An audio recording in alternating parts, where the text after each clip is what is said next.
আসসালামু আলাইকুম, আমি ফরজি ইমরান। এই ভিডিওতে আমি তোমাদের সাথে আলোচনা করব তোমরা যারা এই বছর এসএসসি পরীক্ষা দিবা তোমরা বাংলা প্রথম পত্রটা কখন থেকে পড়া শুরু করবা এবং কিভাবে পড়বা সে পড়ার পদ্ধতিটা আমি এই ভিডিওতে আলোচনা করব। ঠিক আছে? তো তোমরা যারা এখনো পড়া শুরু করছো না বাংলা, অনেকেই শুরু করবা করবা না, কখন করবা, কোন সময় করবা, এটা অনেকেই বুঝতে পারতেছো না।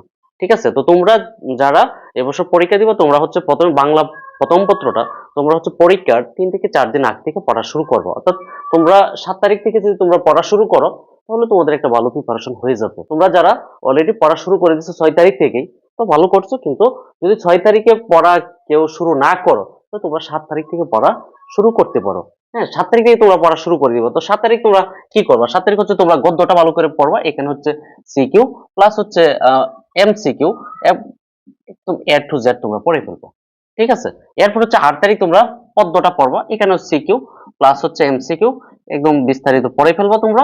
এরপর হচ্ছে 9 তারিখ, 9 তারিখে তোমরা নাটক আর হচ্ছে উপন্যাস। হ্যাঁ, তোমরা এই যে দুইটা আছে, নাটক আর উপন্যাসটা, তোমরা এখানেও দেখবা যে সিকিউ আর হচ্ছে এমসিকিউ যা আছে এ টু জেড সব পড়ে ফেলবা। ঠিক আছে? তো এটি পড়ার পরে তোমরা কি করবো?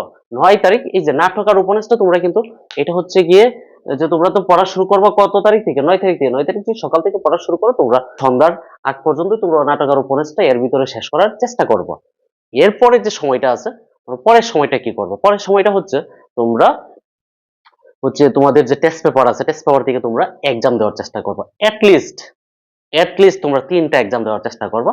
যে কোনো 3টা প্রশ্ন, বোর্ড প্রশ্ন হইতে পারে, এটা হচ্ছে ক্যাডেটের হইতে পারে, এটা যে কোনো স্কুল হইতে পারে তোমার পছন্দের।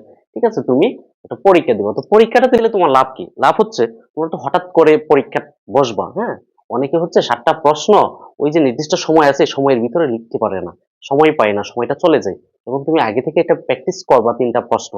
হ্যাঁ, 3টা প্রশ্ন হচ্ছে কি, আমি বলছি যে সম্পূর্ণ 3টা। ধরো তুমি সাপোজ হইতে পারে এটা 2023 সালে একটা প্রশ্ন হইতে পারে, 2020 সালে একটা প্রশ্ন হইতে পারে, সিলেট বোর্ড হইতে পারে, ঢাকা বোর্ড হইতে পারে। এবং সম্পূর্ণ প্রশ্নটা 3 ঘন্টার যে পরীক্ষাটা আছে 3 ঘন্টা তোমরা দিব। তো 3 দিন করে 9 ঘন্টা ওই সময়টা তুমি একটু রাখার চেষ্টা করবো, বা প্রয়োজনে আরো কম সময় দেওয়ার চেষ্টা করবো পরীক্ষাটা। হ্যাঁ, 3 ঘন্টার পরীক্ষাটা 2.5 ঘন্টায় দেওয়ার চেষ্টা করবো, তো 5 ঘন্টায় 2টা পরীক্ষা দিব। এবং এই সময়টা তোমরা রাখার চেষ্টা করবাই করবা। হ্যাঁ, কমপক্ষে অর্থাৎ অ্যাটলিস্ট, হ্যাঁ, কয়টা পরীক্ষা? 3টা এক্সাম দেওয়ার চেষ্টা করবো। হ্যাঁ, তো 3টা এক্সাম যদি তোমরা দেও তাহলে তোমাদের ওই যে 7টা প্রশ্ন লেখার যে ক্যাপাবিলিটিটা এখান থেকে তোমরা কি করতে পারবো? অর্জন করতে পারবো। আরেকটা ব্যাপার হচ্ছে তোমরা যখন এমসিকিউটা 30টা প্রশ্ন এমসিকিউ যখন পরীক্ষা দিব, এটার দ্বারা কিন্তু তোমার সম্পূর্ণ বইটা, হ্যাঁ, রিভাইজ হবে। ঠিক আছে? তো এই কাজটা তোমরা করবা এবং এই সময়টা তোমরা রাখার চেষ্টা করবা। ঠিক আছে?